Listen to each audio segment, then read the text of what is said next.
Hello, lovely, and welcome to the Essence of Expression podcast. Get ready to explore insights, lessons, practices, and wisdom from life for life. I'm your host, RJ, healer, teacher, student, and sage. I'm excited and honored to have you with me on this journey. Let's dive in. So I've been fairly quiet recently, and I've just been observing and pondering things, just a little bit more inwardly turned lately. And I was some of the things I've been thinking about are empowerment and recalibration and self-sufficiency.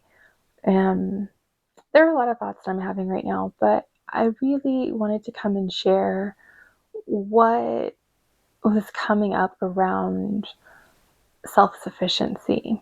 And I think while self-sufficiency is valuable, somewhere along the lines, I think we begin to conflate self-sufficiency with self-isolation. And what's happened as a result is a lot of community has broken down, right? And a lot of people are exhausted because they've been trying to carry everything themselves and do everything themselves and not ask for help, not receive help when it is offered, and thinking that that is the typical way that we are supposed to operate and that that is a sustainable way to operate when it's not.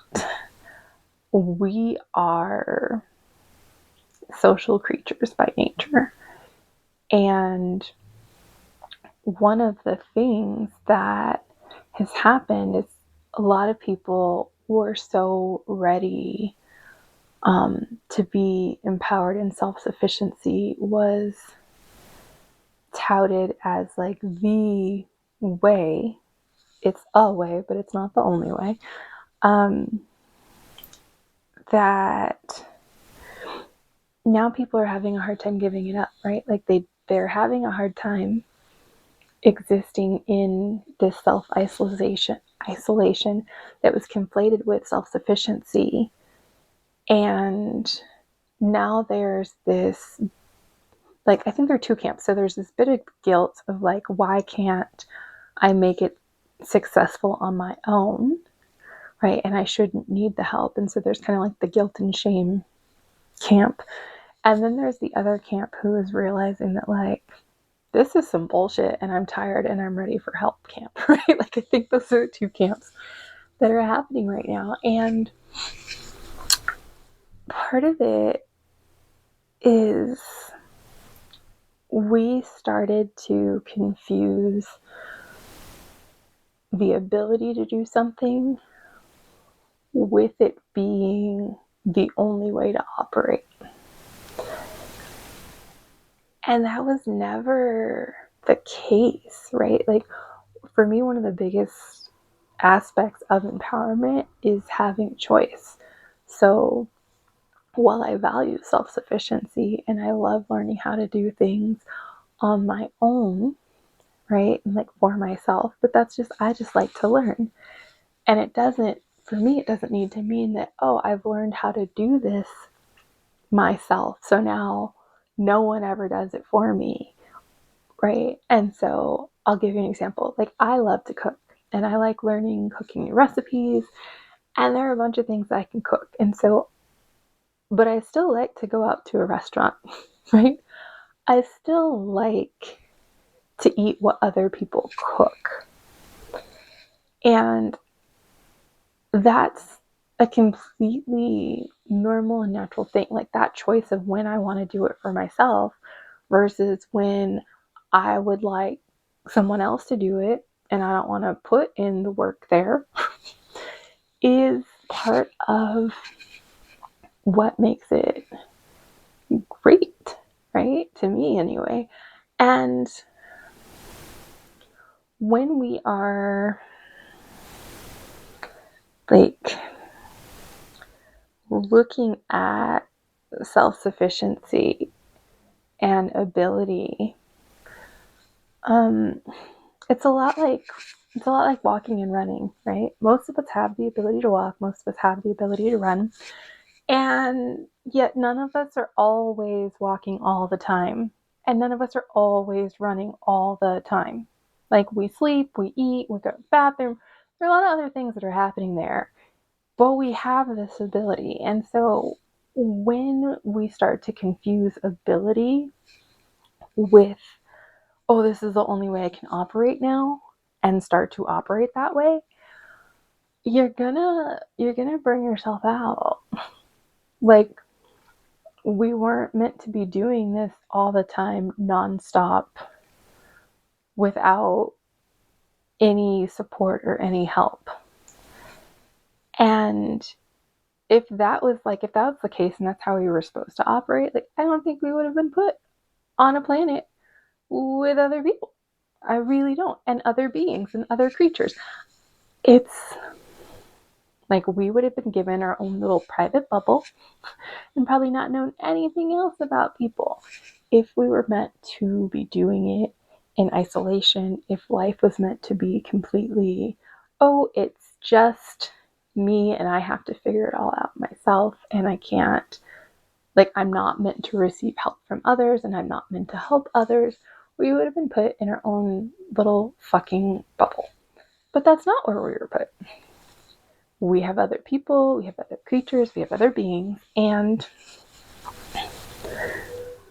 learning how to be with each other and interact with each other is part of what makes everything work.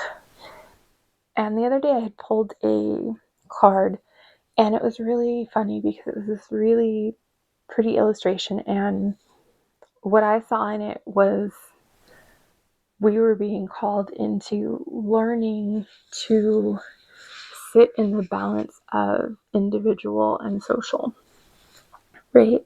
And I think there have always historically been ways to do that, to honor both the individual and the collective, and to let people like operate in their gifts and their genius and be celebrated for that, and then work with other people in the areas that they're not as gifted in, right? So that the people that they're working with can be celebrated and experienced for their gifts. And somewhere along the line, I don't know where, we forgot that. And so now a bunch of us are exhausted from trying to do all of the things and trying to do all of them well at like the same level consistently. And that was never, like, we had certain gifts and we were always meant to have certain gifts. So we're going to perform a bit better there. That's normal, that's natural. And somewhere along the lines, we bought into this lie and this illusion that, like, oh, you should be, everything that you do should be at that same level as the areas that you're gifted in. And while, like, if you want to work to elevate the levels in other areas, cool, fine, fabulous. But I think it's completely unrealistic to expect everything to be operating at the same level all the time. Hell, even most of the time, right? Allowing those fluctuations is part of living, right? It's a natural order of things. It's not anything, it's not a deficit, it's not a detriment, and it's not a discredit to you. And somewhere, like, we, especially in Western society, especially in the United States, learned that it's a problem.